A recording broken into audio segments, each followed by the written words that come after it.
الرجيم بسم الله الرحمن الرحيم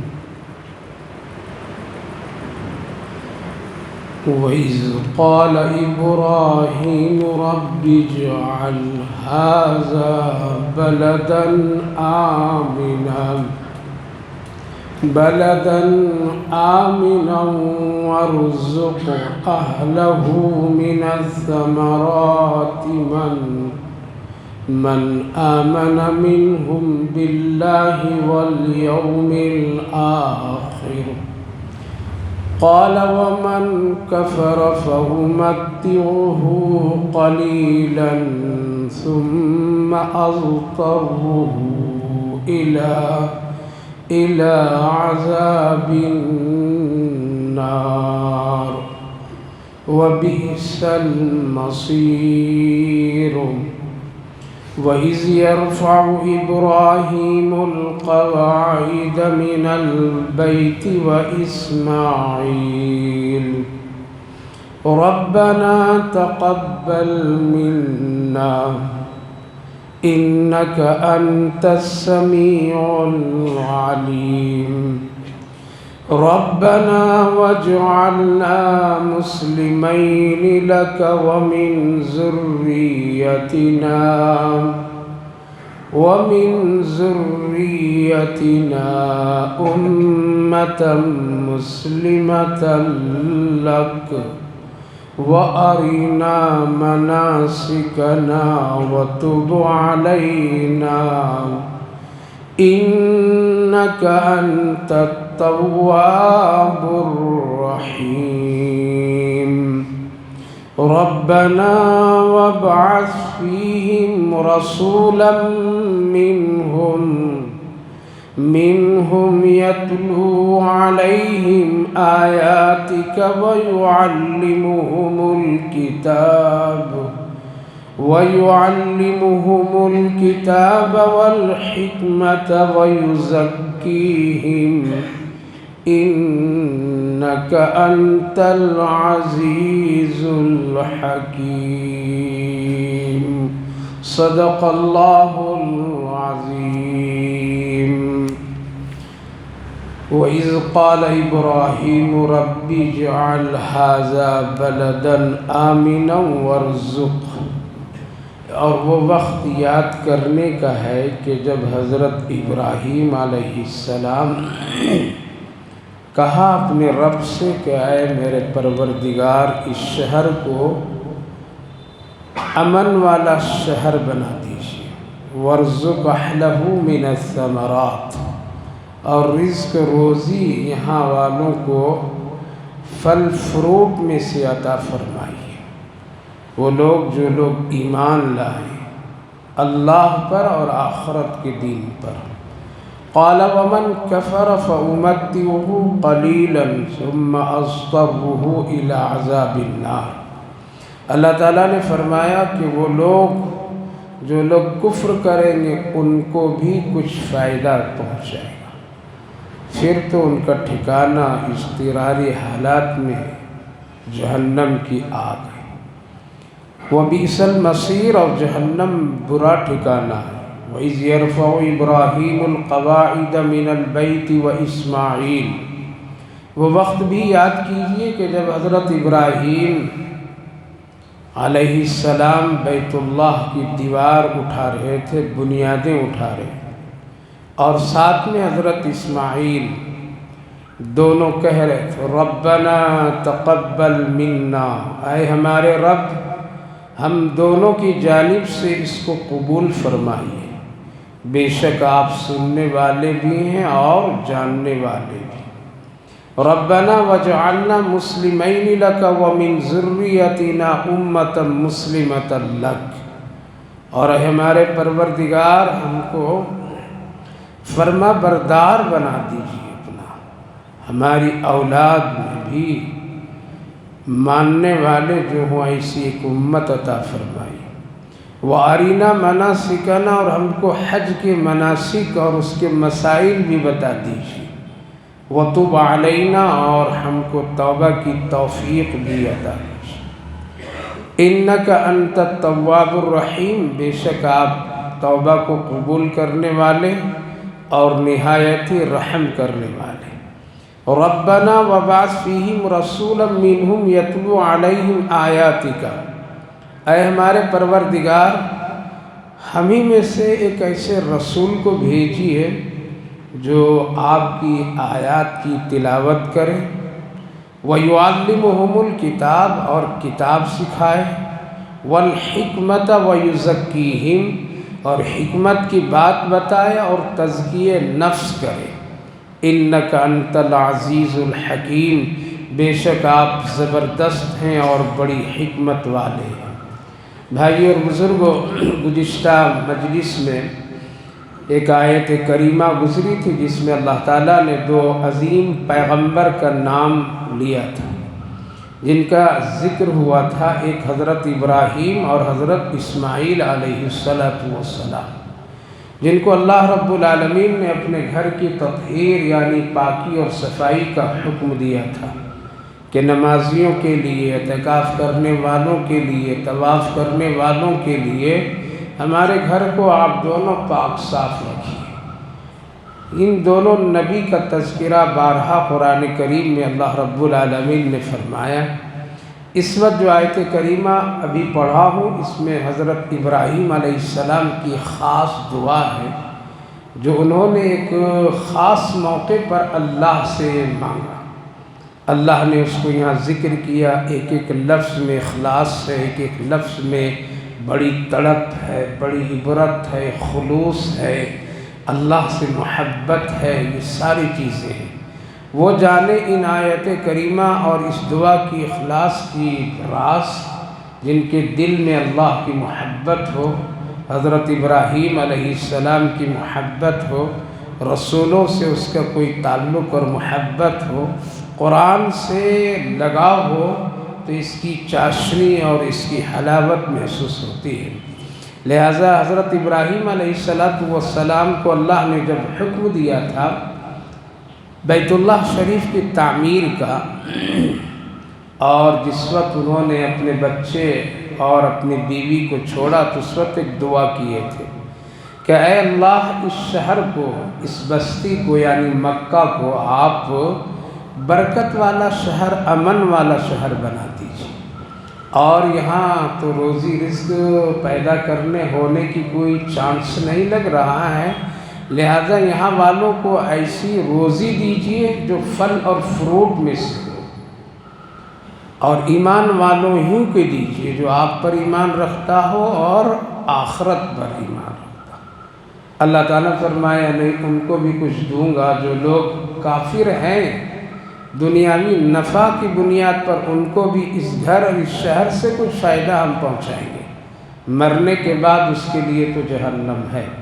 میرے بھائی بزرگوں، اس شہر کے لیے حضرت ابراہیم علیہ نبینا علیہ السلام نے دو دعائیں کی، ایک تو اس کو امن والا بنائیے، دوسرا اس کو رزق اور روزی جو یہ لوگ یہاں ہو ان کو کھانے پینے کا انتظام بھی ہو۔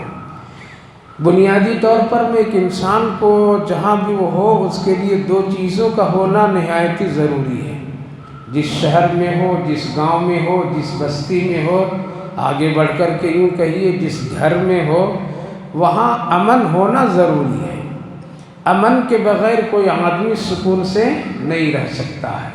جس ملک میں امن نہ ہو، چاہے آپ کے پاس جتنی دولت ہو، سکون نہیں ہوگا۔ جس گھر میں امن نہ ہو، وہاں کتنے آرام دہ چیزیں ہو لیکن آدمی اطمینان نہیں حاصل کر سکتا ہے۔ اس لیے امن کا، سکون کا، اس کا تعلق اللہ سے ہے، چیزوں سے نہیں ہے۔ آج ہم اور آپ وہ سکون اور امن چیزوں سے حاصل کرنا چاہتے ہیں کہ ہم اپنے شہر میں بڑی بڑی فیکٹریاں، بڑی بڑی کمپنیاں، بڑی اچھی سڑکیں، باغات، کھیل کھلونے کی چیزیں، یہ سب ہم بنا دیں گے تو آدمی کو سکون مل جائے گا۔ چلنے کے لیے ٹرینیں، چلنے کے لیے اس کے پھرنے کے لیے باغ و بہار، تو یہاں کے لوگوں کو ایک سکون مل جائے گا۔ ہم چاہتے ہیں ہمارا گھر بہت عمدہ ہو، اس میں ساری سہولیات کی چیزیں ہو، فرنیچر ہو، ساری بہت ہی لگژری چیزیں ہو امن مل جائے، نہ، امن اس سے نہیں ہو سکتی۔ اگر ان چیزوں سے امن تو حضرت ابراہیم علیہ السلام چیزوں کا تذکرہ کرتے، بلکہ یوں فرمایا اے اللہ امن تو آپ ہی دے سکتے ہیں، آپ کے سوا کوئی نہیں دے سکتا ہے۔ لہذا سکون ڈھونڈیے اللہ کی یاد میں، سکون ڈھونڈیے اللہ کے ذکر میں۔ سکون کی تلاش اگر آپ کو ہے تو اللہ اور اس کے رسول کی فرما برداری میں ہے، چیزوں میں نہیں ہے۔ اگر چیزوں سے سکون حاصل ہو جائے تو فرعون کبھی بھی ڈرتا نہیں بلکہ وہ اطمینان سے رہتا، لیکن وہ بھی ڈر جاتا تھا۔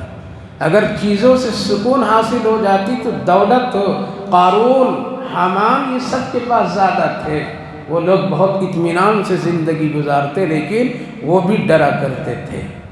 نمرود کے پاس بہت دولت تھی، سکون اگر سامان اور چیزوں سے تو اطمینان ہوتا، لیکن وہ کبھی کبھی کاہنوں کو اپنا ہاتھ دکھا کر کے پوچھتا تھا میری زندگی مستقبل کی کیسی ہوگی ذرا تو بتا دے۔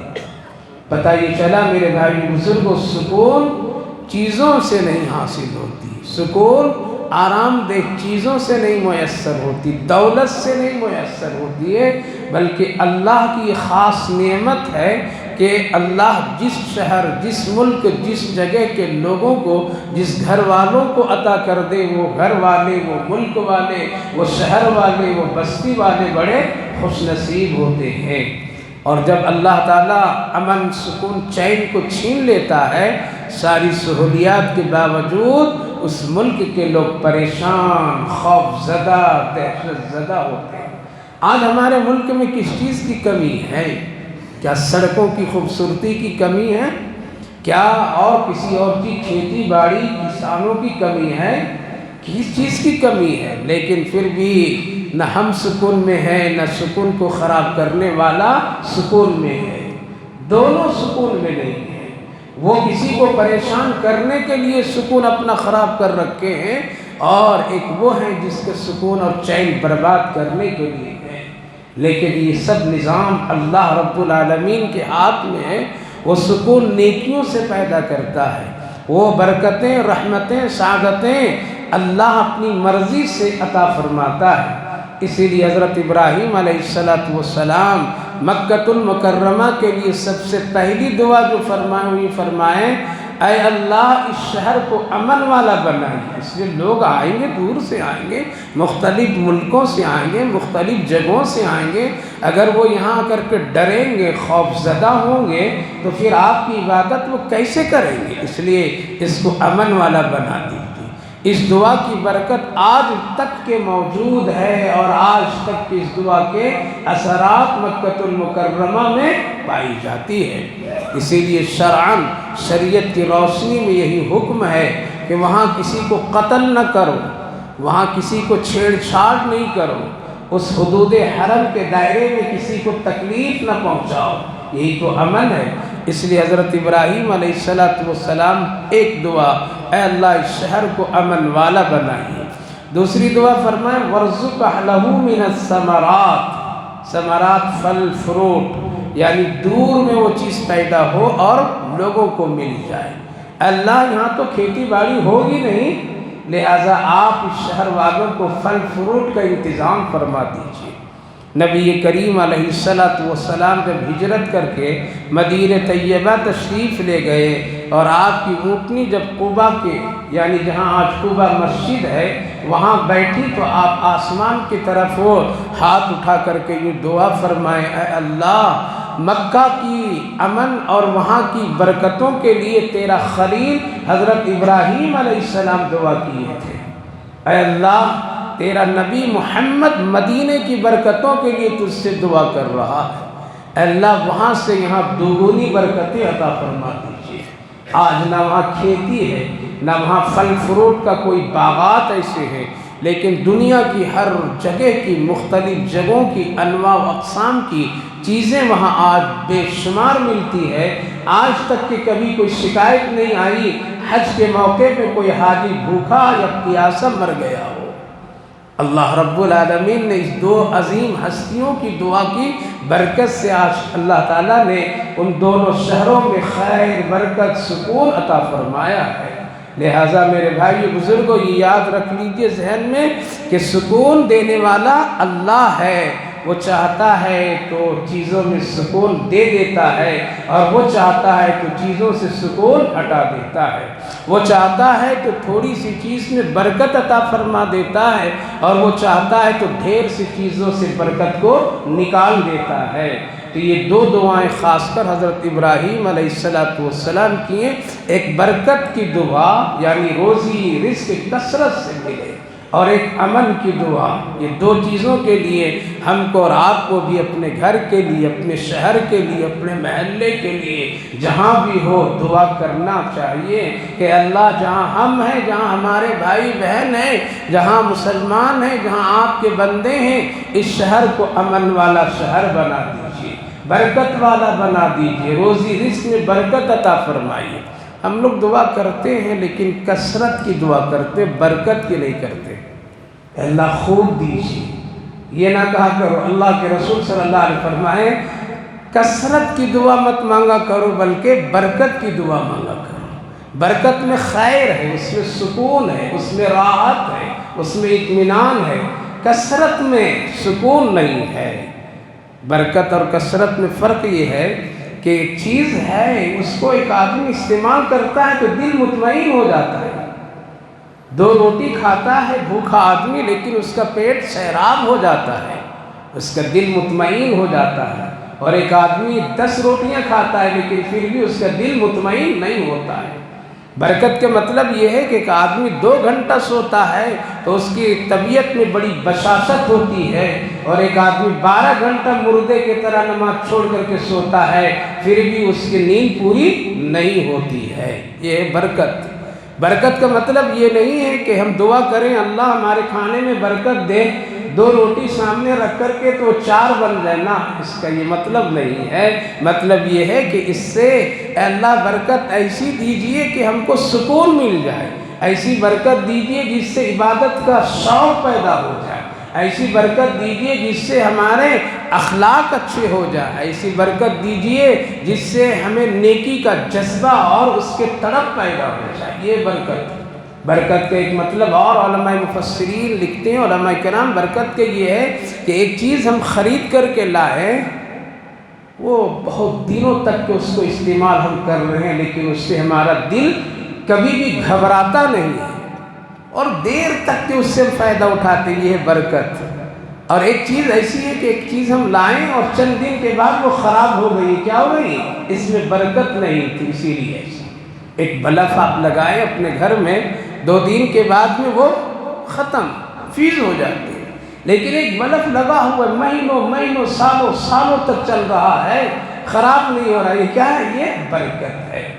آپ ایک بڑی شاندار اور قیمتی کپڑا اپنے زیب تن کیے ہوئے ہیں، پہنے ہیں، لیکن آپ کو سکون نہیں مل رہا ہے، دل لگ رہا ہے کب جلدی سے اتار دیں اس کو۔ یہ کیا ہے؟ اس میں برکت نہیں ہے۔ لیکن آپ ایک کپڑا پہن رکھے ہیں لیکن دل اس سے مطمئن ہے، سکون ہے، اور اس سے کبھی اکتاہٹ نہیں ہے۔ یہ کیا ہے؟ یہ برکت کی علامت ہے۔ تو برکت اور کثرت میں یہ فرق ہے۔ آج ہم لوگ کثرت کے طلبگار بن گئے ہیں، برکت کی طلبگار نہیں ہیں۔ تھوڑی سی چیزوں پر ہمیں صبر نہیں ہوتا ہے۔ ہمارے سامنے پہاڑ جیسی دولت ہونا، ہمارے سامنے بہت ساری بھیڑ ہونا، یہ ہے۔ اللہ برکت میں خیر رکھا ہے، کثرت میں خیر نہیں رکھا ہے۔ 313 صحابہ تھے، قلت کی تعداد تھی، لیکن اس میں برکت اللہ دیا تھا کہ وہ جدھر رخ موڑ دیتے تھے اسلام کا جھنڈا لہر جاتا تھا۔ آج ہزاروں لاکھوں کروڑوں مسلمانوں کی تعداد ہے، لیکن آج وہ برکتیں نظر نہیں آتی ہے۔ یہ فرق ہے۔ تو برکت کی دعا ہمیشہ کرنی چاہیے۔ تو اللہ تعالیٰ نے حضرت ابراہیم علیہ نبینا علیہ السلام کی دعا کو قبول فرمایا۔ حضرت ابراہیم علیہ السلام نے ایک دعا کی کہ اللہ انہی کو آپ روزی دیجیے گا جو لوگ ایمان آپ پر لائیں اور آخرت کے دین پر لائیں۔ اللہ بڑا مہربان ہے، کہا کہ یہ دعا آپ کی ٹھیک نہیں ہے، یہ دعا ہم کی ٹھیک نہیں ہے، یہ سب میرے بندے ہیں، ایمان والے بھی میرے بندے، کافر بھی میرے بندے ہیں۔ معاملہ تو کفر اور ایمان کا فرق آخرت میں ہے، وہاں حساب کتاب ہے، دنیا میں نہیں ہے۔ اس گھر کو میں نے سب کے لیے برکت بنایا ہے، تو ہاں مسلمانوں کو زیادہ دیں گے، ایمان والوں کو زیادہ دیں گے، اور کافروں کو بھی کچھ فائدہ دیں گے۔ لہذا آج کافروں کو بھی فائدہ اس گھر سے ہے، اس گھر سے، اس گھر کی برکتوں سے سب کو فائدہ ہے۔ چائنا ایک چیز تیار کرتا ہے، اس ملک سے کپڑے، اس ملک سے بہت ساری چیزیں تیار ہوتی ہے، تیار کرنے والے کون ہیں؟ وہ لوگ ایمان والے نہیں ہیں، لیکن ان کی تیار کی ہوئی چیزیں جا کے مکہ مدینہ میں ملتی یا نہیں ملتی ہے؟ اس کی تجارت سے اس کو نفع ہو رہا ہے یا نہیں ہو رہا ہے؟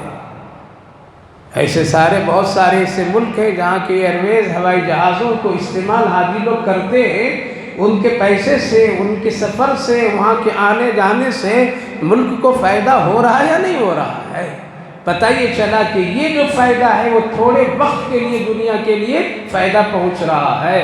یہ اللہ رب العالمین کی رحمت کی وسعت ہے کہ اللہ سب کو فائدہ پہنچاتا ہے۔ ہاں مسلمانوں کو زیادہ دو اعتبار سے کہ مسلمان وہاں عبادت کرتے ہیں تو ایک نماز کا ثواب 1,00,000 ملا، برکت ہو گئی، بڑھ گئی، اور اس کے علاوہ بہت سارے فوائد ہیں۔ تو اللہ نے فرمایا ابراہیم ہم ان کو بھی تھوڑا نفع دیں گے اس گھر سے، جو لوگ اس گھر سے کچھ فائدہ نفع اٹھانا چاہیں گے دنیاوی اعتبار سے۔ رہ گئی بات کفر کی بات، تو ہم ان کو عذاب آخرت کے لیے تیار رکھے ہیں۔ وَإِذْ يَرْفَعُ إِبْرَاهِيمُ الْقَوَاعِدَ مِنَ الْبَيْتِ وَإِسْمَاعِيلُ، دوسری دعا۔ ہر کام کو اللہ اخلاص والے کام کو اخلاص کے ساتھ کرنے والے کو قبول کرتا ہے۔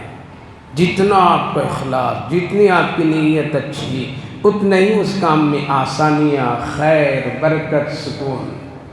لہذا ہر ایک کام میں اخلاص ہونی چاہیے۔ حضرت ابراہیم علیہ السلام جب ایک ایک پتھر کو رکھتے تھے بیت اللہ شریف کی دیوار پر، تو یہ دعا پڑھا کرتے تھے، ربنا تقبل منا انک انت السمیع العلیم۔ اے ہمارے پروردگار، اس کو ہم دونوں باپ بیٹے اسماعیل اور ابراہیم دونوں کی طرف سے آپ قبول کر لیجیے، آپ تو بہت سننے والے بھی جاننے والے۔ ایک ایک پتھر پر یہ دعا پڑھتے جاتے تھے اور رکھتے تھے۔ اس اخلاص کی برکت اتنی برکت ہوئی کہ آج تک کے انہی کے نقش قدم پر پورے حج کے مسائل کو اللہ نے فٹ کر دیا، اور اخلاص اتنی کہ آج کوئی نام ہٹا نہیں سکتا حضرت ابراہیم علیہ السلام کے خانہ کعبہ کی تعمیر کرنے سے۔ لہذا وہ پڑھتے تھے ربنا تقبل منا انک انت السمیع العلیم۔ لہذا میرے بھائی بزرگوں، یہ دعا بڑی برکت کی ہے۔ آپ اپنے کاموں کے وقت میں، عبادتوں کے وقت میں، کوئی نیکی کے کاموں کے وقت میں جب ہو جائے تو یہ دعا پڑھا کیجیے، اللہ ہماری طرف سے اس کو قبول کر لیجیے، قبول کر لیجیے۔ ربنا تقبل منا انک انت السمیع العلیم۔ قرآنی آیات کے ذریعے سے جو دعائیں کی جاتی ہے، اللہ کی یہ زبان ہے، اللہ اس کو جلدی قبول کرتا ہے۔ اور ایک ہم اپنی زبان سے کرتے ہیں، اور ایک قرآن کی زبان سے، یعنی اللہ کی زبان سے دعا کرنا، دونوں میں بہت فرق ہے۔ اس لیے قرآنی آیات سے دعا کرنا یہ بہت ہی اس میں اثر ہے، قبولیت کے اثرات ہیں۔ تو یہ دو دعا حضرت ابراہیم علیہ السلام کرتے تھے۔ تیسری دعا، ربنا وجعلنا مسلمین لک، اور اے اللہ حج کے مسائل بھی آپ ہی بتا دیجیے، ہم کو کچھ بھی نہیں آتا ہے۔ اس سے یہ پتہ چلا آدمی کتنا پڑھ لکھ لے، کتنی ڈگریاں لے لے، عالم، مفسر، محدث، مفتی سب بن جائے، لیکن پھر بھی اپنے علم پر وہ بھروسہ کامل نہ کرے، بلکہ علم کا محتاج ہمیشہ بنے رہنا چاہیے اور اللہ سے مانگتے رہنا چاہیے۔ حضرت ابراہیم علیہ السلام کہتے ہیں اللہ حج کے مسائل بھی ہم کو بتا دیجئے، اور ساتھ ساتھ یہ کیجئے کہ میرے اللہ ہماری اولاد کو فرما بردار بنا دیجئے۔ پتہ چلا ایک باپ کے لیے ضروری ہے اپنی اولاد کی آخرت اور ایمان کی فکر کرنا۔ وارینا مناسکنا وتب علینا، جب جب میں توبہ کروں میری توبہ کو قبول فرما لیجئے۔ وہ پیغمبر جس کا لقب ہے خلیل اللہ، وہ پیغمبر جس کے ہاتھ سے اللہ اپنے گھر کی تعمیر کرا رہا ہے، وہ پیغمبر جس سے بے شمار امتحانات اللہ نے لیے اور آزمائشوں میں ڈالا، پھر بھی وہ کہتے ہیں اللہ ہم توبہ جب کریں تو میری توبہ کو قبول کیجیے۔ ہم لوگ سوچتے ہیں بوڑھا ہو جائیں گے تب توبہ کریں گے یا آخری وقت میں کر لیں گے، روز کیوں کریں گے؟ اگر آج کر لیں گے تو پھر کل وہ جھوٹ کو بول کر کے ہم کیسے کمائیں گے؟ کل ہم یہ گناہ کیسے کریں گے؟ اس گناہ کی لذت کیسے حاصل کریں گے؟ اس لیے ہم لوگ توبہ نہیں کرتے ہیں اور توبہ کا ایک وقت اور مدت مقرر کر کے رکھتے ہیں۔ نہیں، ہمیشہ توبہ کا سلسلہ جاری رکھنا چاہیے۔ جس طرح سے گندے کپڑے کو دھو دھو کر کے بار بار ہم پہنتے ہیں، اسی طرح گناہ کو دھو دھو کر کے بار بار توبہ سے حاصل کیا کیجیے۔ تو اللہ نے فرمایا اور حضرت ابراہیم وَتُبْ عَلَيْنَا إِنَّكَ أَنْتَ التَّوَّابُ الرَّحِيمُ، آپ توبہ کو قبول کرنے والے، نہایت رحم کرنے والے۔ اب جو آیت ہے اس پر آج بات کرنی ہے تھوڑی سی۔ یہ دعا بڑی اہم، ربنا وبعث، اے ہمارے پروردگار ہمارے ہی میں سے ایک ایسے رسول کو بھیج دیجئے جو تلاوت کرے آپ کی آیات یعنی قرآن کریم کی، وبعث فیہم رسولا منہم یتلو علیہم آیاتک وَيُعَلِّمُهُمُ الْكِتَابِ، اور وہ کتاب یعنی قرآن کی تعلیم دے، وَالْحِکْمَةِ، اور دین اور شریعت کو حکمت سے بتائے یا اس کی حکمت والی باتوں کو لوگوں کو بتائے، وَيُزَكِّيهِمْ، اور دل کو پاک صاف کرے لوگوں کی، إِنَّكَ أَنْتَ الْعَزِيزُ الْحَكِيمُ، آپ زبردست بڑی حکمت والے ہیں۔ اللہ تعالیٰ نے حضرت ابراہیم علیہ السلام سے کہا کہ گھر تو تعمیر کر دیا، میں قبول بھی کر لیا، حاجیوں کو تو پکار کر کے بلا بھی لیا۔ یعنی جب گھر تعمیر ہو گئی بیت اللہ شریف، تو حضرت ابراہیم کہنے لگے کون یہاں آئے گا؟ کوئی تو ہے یہاں نہیں، چند لوگ ہیں تو چند لوگوں سے کیا ہوگا اللہ؟ تو اللہ نے فرمایا تم آپ آواز دے دو، ہم سب کو یہاں حاضری دلا دیں گے۔ تو وہی وہ جملہ ہے لبیک، یعنی سب نے حضرت ابراہیم علیہ السلام کی جواب پر لبیک کہا تھا کہ لوگوں آؤ آؤ حج کے لیے اللہ کا گھر تیار ہو گیا ہے۔ تو لوگوں نے کہا لبیک۔ علماء محدثین لکھتے ہیں عالم ارواح میں جتنی روحیں تھیں، جن جن لوگوں نے سن کر کے جواب دیا اللہ ان کو ضرور اس گھر کا دیدار کرائے گا۔ جتنی بار کہا ہوگا لبیک لبیک لبیک، جن لوگوں نے نہیں کہا وہ کس کے پاس دولت کے ریل پیل ہو جائے پھر بھی وہ جا نہیں سکتا ہے۔ یہ ہے حدیث پاک کی۔ تو گھر جب تعمیر ہو گئی، جب فائنل ہو گیا، تو اللہ نے پوچھا انعام کچھ لو گے؟ کہا کہ ضرور دیجیے انعام، کیوں نہیں لوں گا، مانگو کیا مانگنا ہے، جو آج مانگو گے وہ میں دوں گا۔ تم کو بہت آزمایا، ہر جگہ کامیاب ہو گئے، آج مانگ، میرا خلیل جو کچھ مانگے گا وہ میں دے دوں گا۔ کیا چاہتے ہو تم؟ تو حضرت ابراہیم علیہ السلام یہ نہیں چاہا کہ اسماعیل کو بڑا بنا دیجیے، میری بیوی کو خوب اچھا بنا دیجیے، ہمیں ملک و سلطنت بادشاہ بنا دیجیے، عمریں خوب دے دیجیے، دولت دے دیجیے، بلا دے دیجیے۔ ہم لوگ سے اگر اللہ پوچھ لے کہ کیا چاہتے ہو تو کیا کہیں گے؟ سب لوگ ذرا دل میں دعا کر کے دیکھیے، پہلے تو یہ ہوگا کہ دنیا بنا دیجیے، بعد میں آخرت بن جائے، دولت آ جائے، بچے آ جائیں، فلاں آ جائے۔ مانگ میرا خلیل، آج میں تجھے دینا چاہتا ہوں۔ حضرت ابراہیم علیہ السلام نے کہا کہ دینے والا بھی اعلیٰ ہے تو کیوں نہ اس سے سب سے اعلیٰ چیز لے لوں۔ دینے والا کسی کا محتاج نہیں ہے تو اور سب سے اعلیٰ ہے، تو اس سے ہم اعلیٰ چیز لیں گے، اس سے ہم بڑی چیز لیں گے، ایسی چیز لیں گے کہ جو کبھی کسی کو نہ ملے۔ تو انہوں نے کہا کہ اللہ ایسا کیجئے، سب سے آخری نبی حضرت محمد الرسول اللہ صلی اللہ علیہ وسلم کو میرے ہی خاندان میں پیدا فرما دیجئے، ربنا وبعث فیہم رسولا، آپ اس رسول کو جو آپ کے آخری لاڈلے رسول ہیں ان کو میری ہی خاندان میں پیدا کیجئے۔ کیوں؟ جانتے تھے کہ ان کے ساتھ اگر ہماری نسبت لگ گئی تو قیامت تک لوگ مجھے یاد کرتے رہیں گے۔ نسبت ایک بہت بڑی چیز ہے۔ قرآن سے لکڑی کی نسبت لگ جاتی تو اس کی عزت احترام ہم لوگ کرتے ہیں، قرآن سے کپڑے کی نسبت لگ جاتی تو اس کی عزت احترام ہم لوگ کرتے ہیں، تو نبی کی ذات سے اگر میرے خاندان کی نسبت لگ گئی، میری نسبت لگ گئی، تو یہاں بھی کامیاب وہاں بھی کامیاب، ہمیشہ میں یاد کیے جاؤں گا۔ اس لیے دینا ہے تو اسی کو دے دیجیے، اور ہم کو کچھ بھی نہیں چاہیے، کچھ بھی نہیں چاہیے۔ پھر حضرت ابراہیم علیہ السلام ان کے کچھ اوصاف بتائیں۔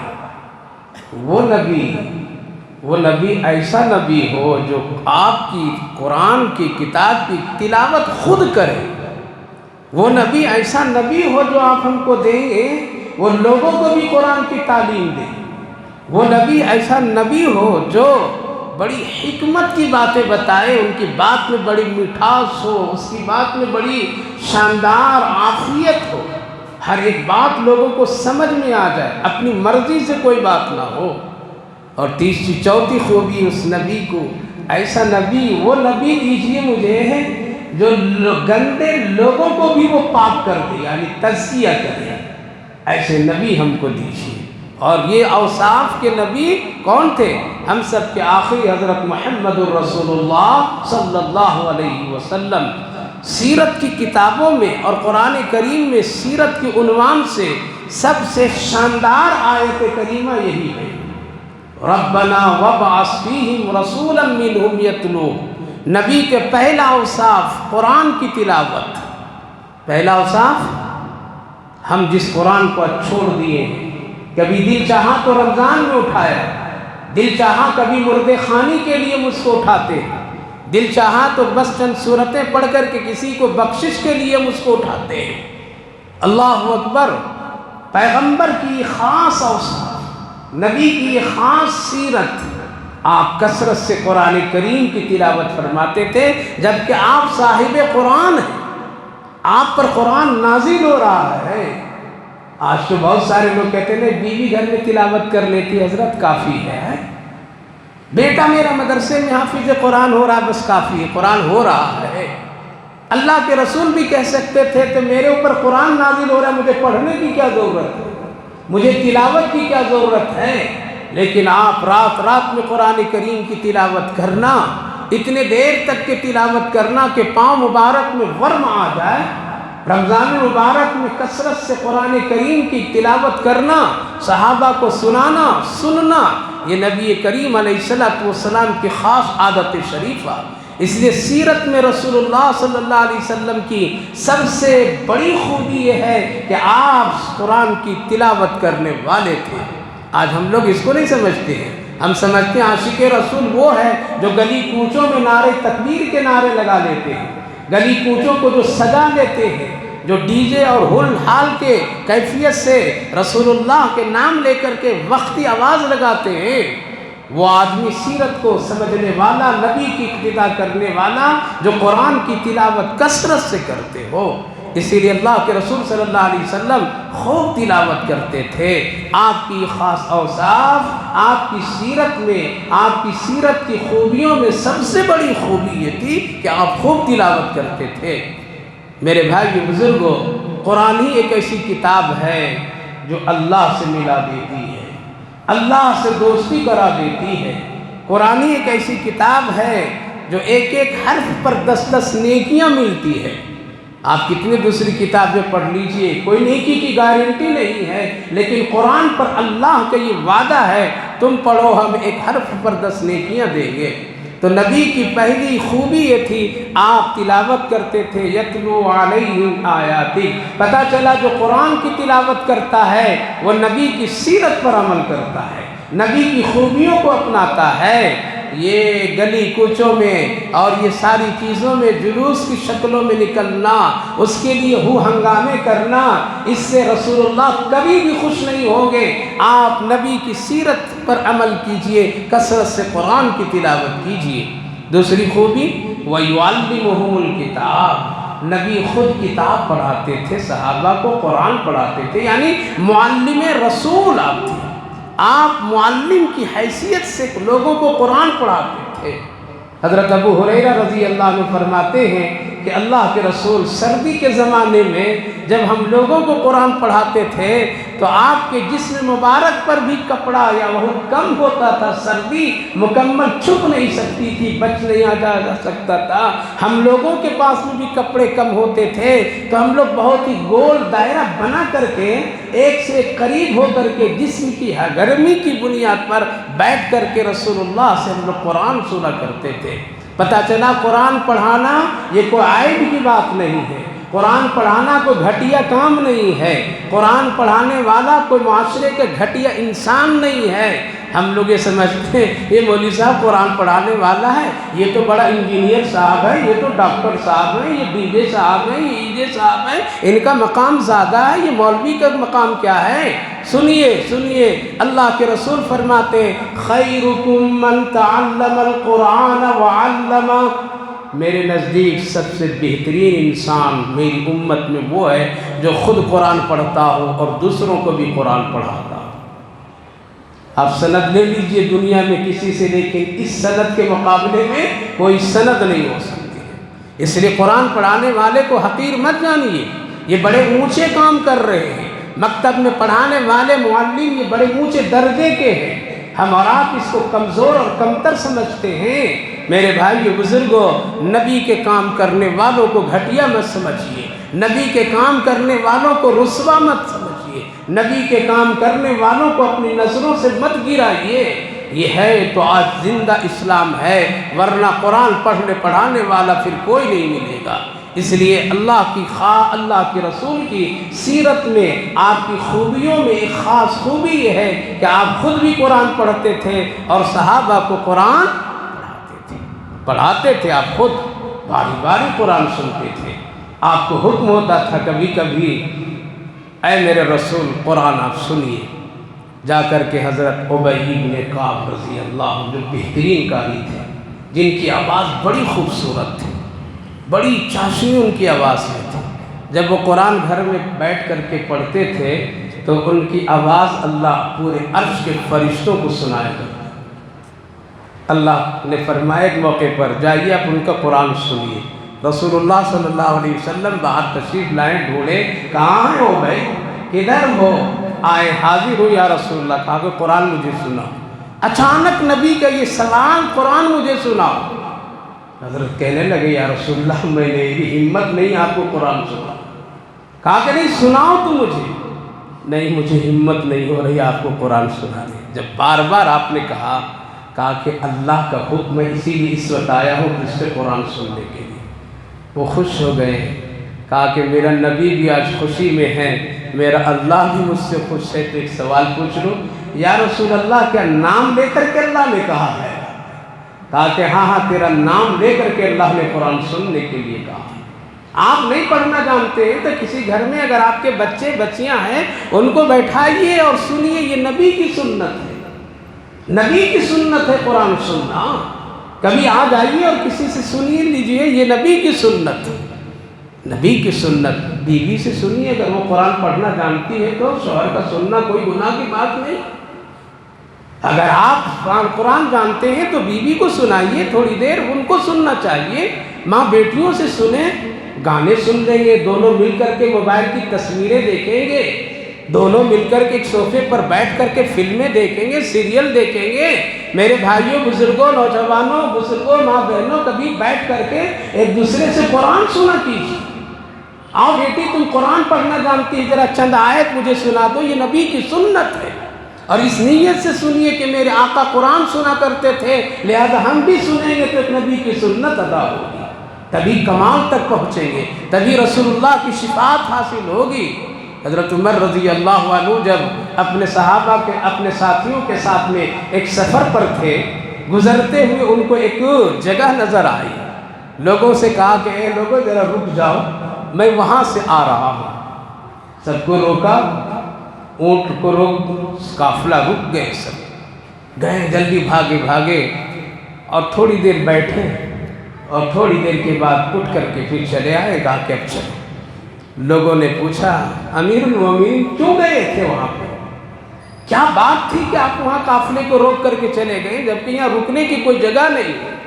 کیا جواب دیے؟ کہا کہ دیکھو ایک مرتبہ ہم آقا کے ساتھ اسی راستے سے گزر رہے تھے، ہم صحابہ سب ساتھ میں تھے۔ اللہ کے رسول اس جھاڑی کے قریب اپنے تقاضے کو پوری کرنے کے لیے وہاں تشریف لے گئے تھے۔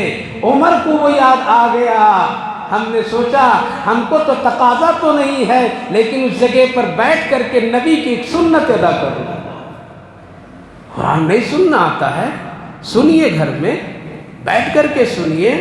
حدیث پاک میں وہ گھر فرشتوں کو اس طرح نظر آتا ہے جیسے زمین والوں کو ستارے نظر آتے ہیں۔ یہاں سے بیٹھ کر کے ستارے ہم دیکھ سکتے ہیں نہیں، یہ ستارہ ہے، یہ چاند ہے۔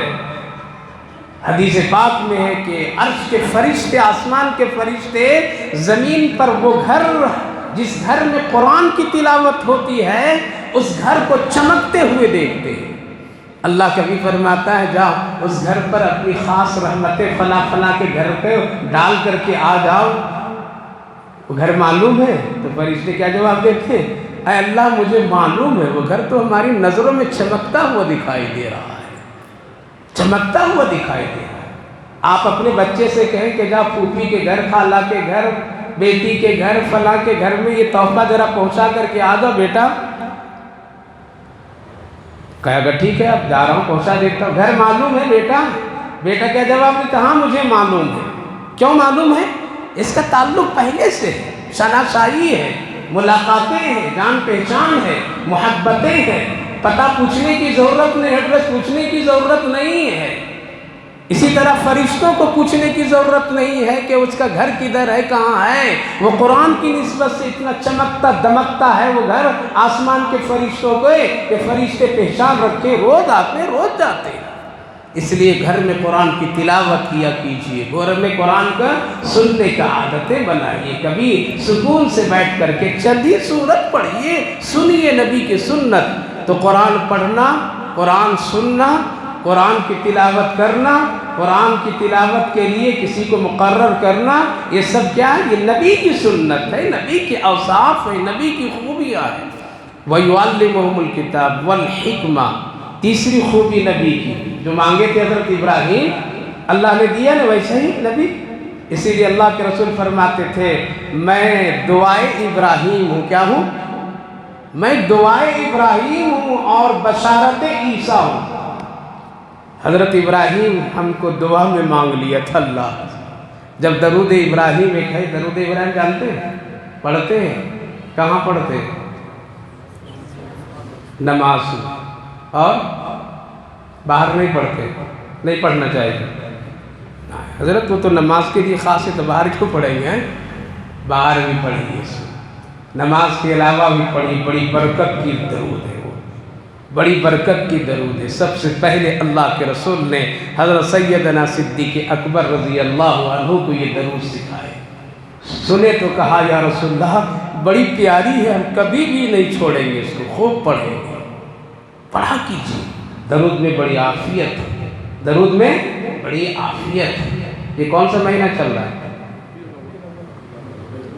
ربیع الاول، اس میں آقا کریم کی ولادت باسعادت ہوئی تھی نا۔ کیسے یاد منائیں؟ جلوس نکال کر کے، لائٹیں لگا کر کے، گلی کو سجا کر کے، جھنڈے لگا کر کے، ڈی جے بجا کر کے۔ آج تو یہی تو ہم لوگ کر رہے ہیں، اسی کو ہم لوگ تو سب کچھ سمجھتے ہیں کہ ہم عاشق رسول ہیں۔ وہ ڈی جے اوجے بجانے والے، گلی میں ہو ہنگامہ کرنے والے درود ابراہیم بھی پڑھنا نہیں جانتے ہیں۔ قوم کہاں چلی گئی ہے؟ اور ہم لوگ اس کو سپورٹ بھی کرتے ہیں، ہم اپنی عزت کی چیز سمجھتے ہیں۔ ہرگز نہیں، ایسا کام ہرگز مت کیجیے، بلکہ کیا کیجیے؟ درود شریف کثرت سے پڑھیے۔ کیا کیجیے؟ اپنے گھر میں 10 دن کے لیے ایک پروگرام بنائیے۔ کیا پروگرام بنائیے؟ سب لوگ مل کر کے طے کیجیے کہ ہم 10 دن میں آقا کریم صلی اللہ علیہ وسلم کو اپنے گھر سے 1,25,000 کے درود پاک کا نذرانہ بھیجیں۔